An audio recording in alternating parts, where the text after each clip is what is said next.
मुळातच आपल्याला माहिती आहे की आपला मराठवाडा प्रामुख्याने हा कृषी आधारित अर्थव्यवस्था या ठिकाणची आहे।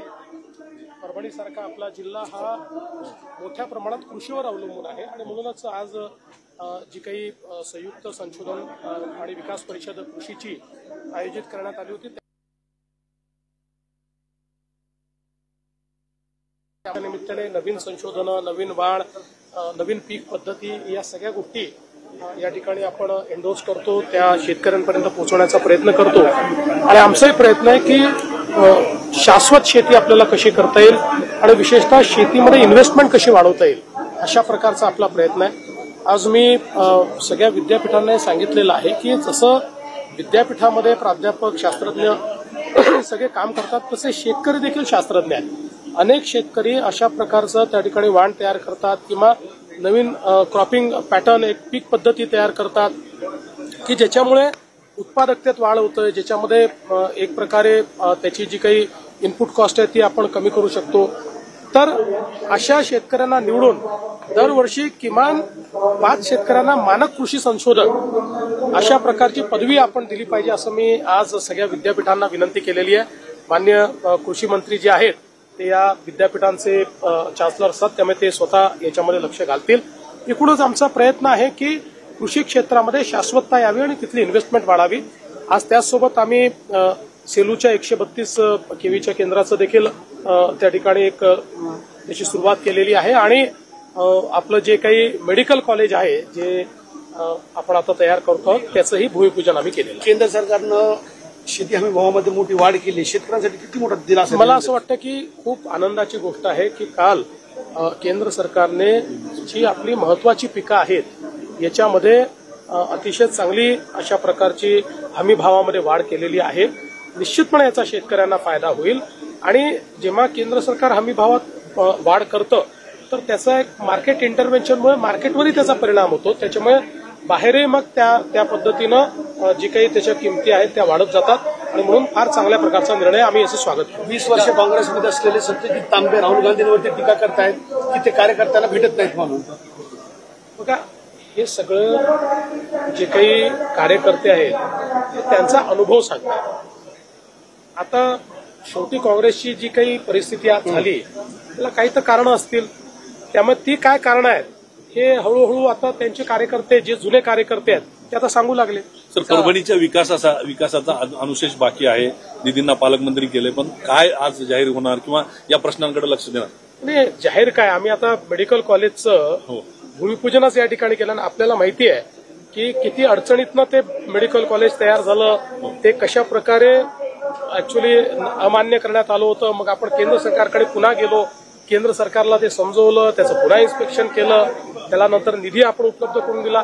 त्यामुळे मी एवढंच आश्वस्त करतो, ज्या घोषणा केलेल्या आहेत त्या सगळ्या पूर्ण होतील. आदिवासी विभागाचा निधी वाढवल्याचा विरोधक आरोप करतायत लाडकी बहीण योजनेसंदर्भात. पहिल्यांदा तर मी सांगतो की अशा प्रकारचा जो काही आरोप आहे हा पूर्णपणे खोटा आहे, अतिशय चुकीचा आहे. अर्थसंकल्पाची पद्धती ज्यांना समजत नाही अशी मंडळीच असा आरोप करू शकतात.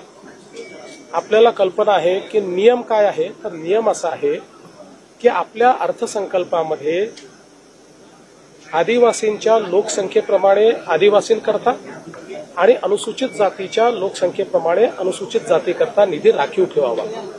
आणि हा निधी राखीव ठेवताना त्यातला जास्तीत जास्त निधी हा वैयक्तिक लाभाच्या योजनांकरता राखीव ठेवला पाहिजे आणि मग काही स्पेसिफिक इन्फ्रास्ट्रक्चर करता ठेवला पाहिजे. आता लाडकी बहीण ही योजना वैयक्तिक लाभाची योजना आहे, त्यामुळे लाडक्या बहिणीकरता जर तुम्ही निधी दिला तर तो अर्थसंकल्पाच्या नियमाप्रमाणे त्या आदिवासी विभागातच दाखवावा लागेल आणि तो अर्थसंकल्पाच्या नियमाप्रमाणे त्या अनुसूचित जाती विभागामध्येच आपल्याला किंवा सामाजिक न्याय विभागातच दाखवावा लागेल. त्याप्रमाणे तो दाखवला.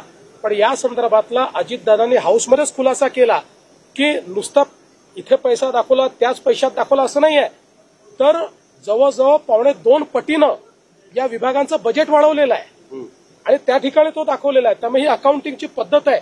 कुठलाही पैसा पळवलेला नाही, कुठलाही पैसा वळवलेला नाही.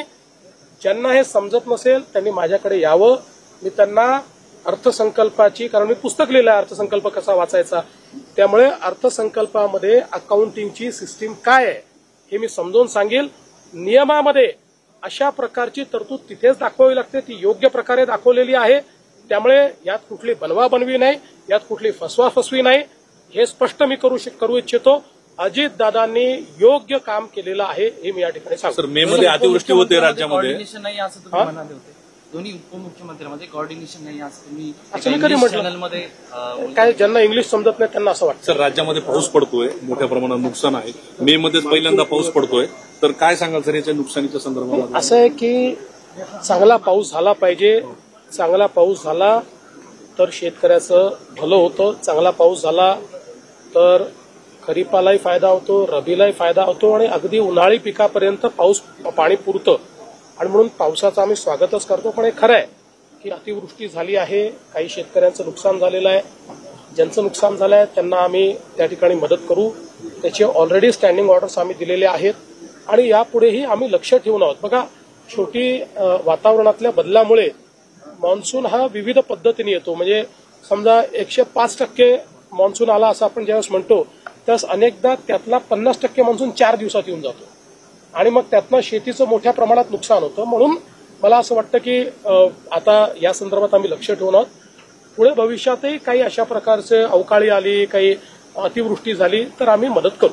देवजी, अनेक सोहळे पाहिले, मात्र परभणीकरांनी कृतज्ञता सोहळा ठेवला आज. काय सांगाल परभणीकरांना?